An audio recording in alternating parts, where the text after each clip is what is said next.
Namaste students, I'm JVN Dr. Aziz Mohammed Khan from Department of Food and Biotechnology, Faculty of Agriculture and Veterinary Science, Jyoti Vidyapith Women's University, Jaipur. Today I am going to discuss about the topic starter culture for single cell protein. The subject name is Food Biotechnology and the discipline is Food and Biotechnology. The topic is related to BSc BT 6th trimester. So first introduction of single cell protein. What are the single cell protein? Single cell protein are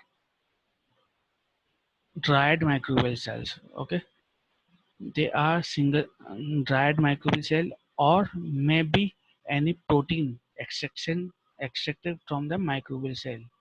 Okay, different kinds of microbes can be used for the production of single cell protein, such as algae, bacteria, filament, fungi, yeast. So we can use the dry cell of these microbes, or we can use the protein produced from these microbes.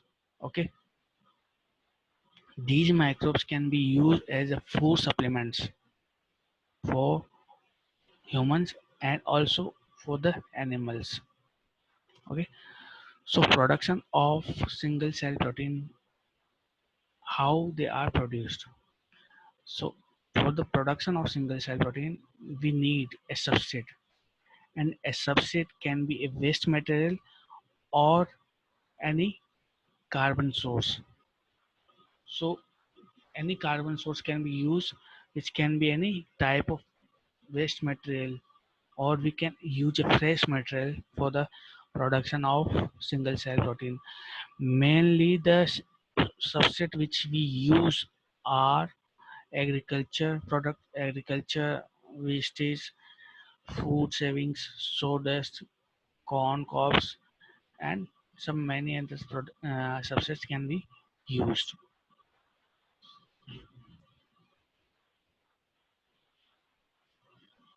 And some more examples can also be there, that if we have produced some product, then the waste material of that product synthesis process can also be used for the production of single cell protein. For the example, alcohol production process have some waste materials, and these waste material we can use for the production of single cell protein.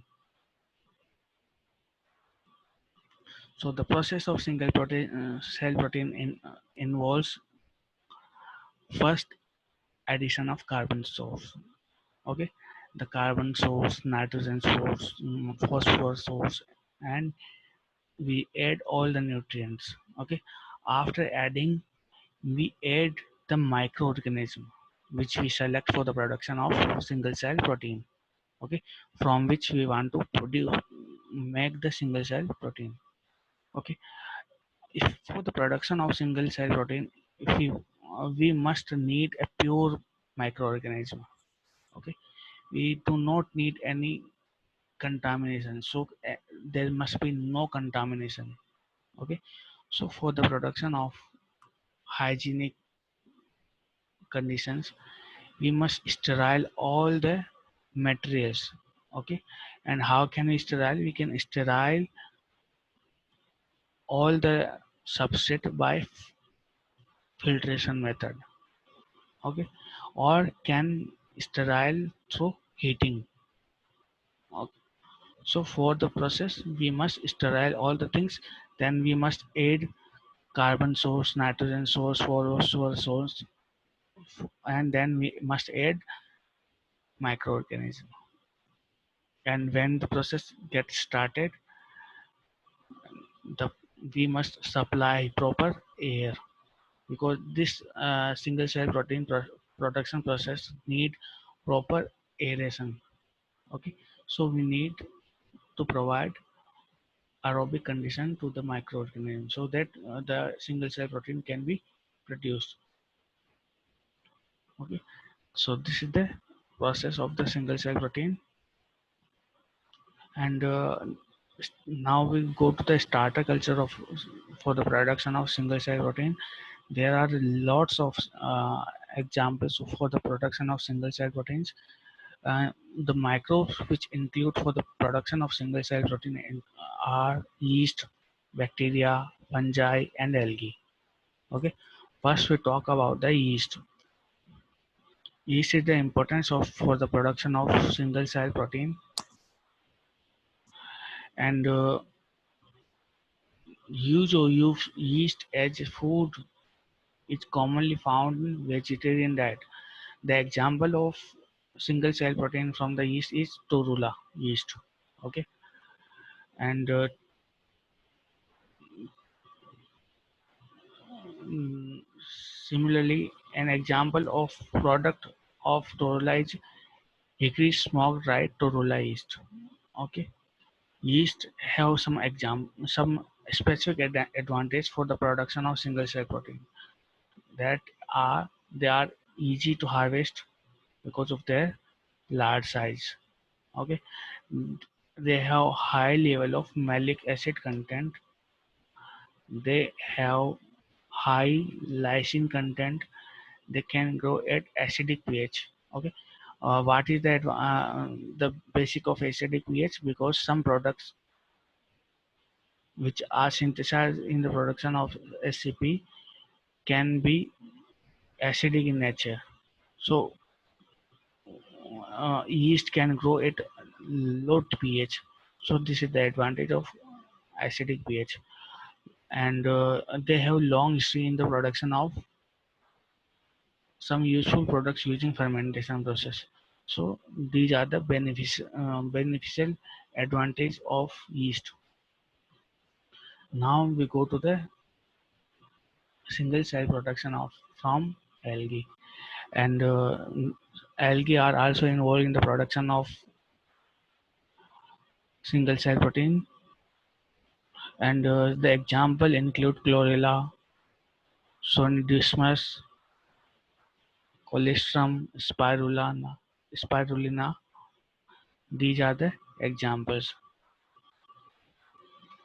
And what is the advantage of using the algae for the production of SCP is that they are simply cultivated. They can be cultivated simply. They can grown very simply. Okay, and they are very effective for utilization of solar energy. They grow very fast. They have very high protein, and they have high nutrient content. So these are the advantage of algae as a SCP starter culture. Now the cultivation of spirulina can be done. So how spirulina is used?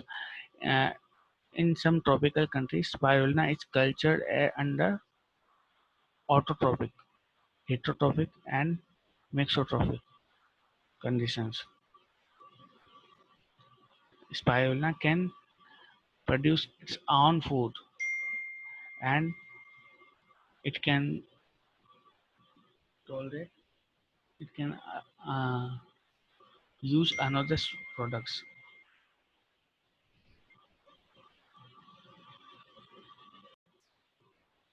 Mass cultivation of spirulina is very uh, easier because spirulina do not need CO2 for their aeration. So their mass cultivation is really very easy than laboratory cultivation. Now the single cell protein from the fungi, some filamentous fungi are also used for the production of single cell protein. Uh, the fungi are also known as the myco Myco. Myco means fungi, and the proteins produced from the fungi is known as the mycoprotein. So the term mycoprotein is used for the single cell protein from the fungi. Okay, and the inoculum which are used for the production of single cell protein as a starter culture are Aspergillus oryza and Rhizopus arises. And what is the advantage of these two microbes? The advantage is that these are non-toxic, and the saprophytic fungi are the fungi which grow on a particular type of uh, organic material. This is the exam. This is the definition of saprophytic, that they have dependent on particular kind of organic compounds. Okay, and these are the saprophytic fungi which can use organic material for the production of single cell protein. Now the single cell protein from the bacteria, we have used algae, fungi, and yeast, but the bacteria are some different. What is the difference? That the lifespan of bacteria is very short, so they grow at very larger rate. uh, they grow very fast. Okay, they have shorter life generation and can grow very fast, and due to this fast action, we can get our product very fast. So many what is the fundamental behind the single cell protein from the bacteria?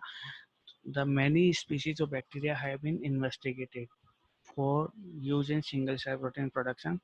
The example is Methylophilus. Okay, and the generation time of this bacteria is only 2 hours. What is the meaning of Methylophilus? Methylophilus means it is a it likes it love methyl. Okay, it loves methyl, and it loves methyl and can produce uh, single cell protein in the presence of methyl.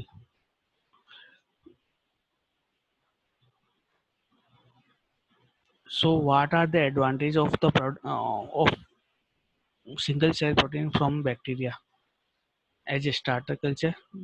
What are the benefits? The rapid growth, their short life generation, and the most of bacteria can make their copies, can replicate in 20 minutes. Okay, and some can uh, divide in 2 hours. So they can grow fast, and they can divide very fast, and due to this division we can get our products very fast. And the bacteria are capable of growing on a variety of raw materials ranging from carbohydrates such as starch, sugars, and they can also grow on the gaseous and liquid hydrocarbons such as methane, petroleum fractions, and petrochemicals such as methanol and ethanol. So these are the some advantage from for the use of bacteria as a starter culture for the production of single cell protein. So our topic is over here, and we will meet with another video tutorial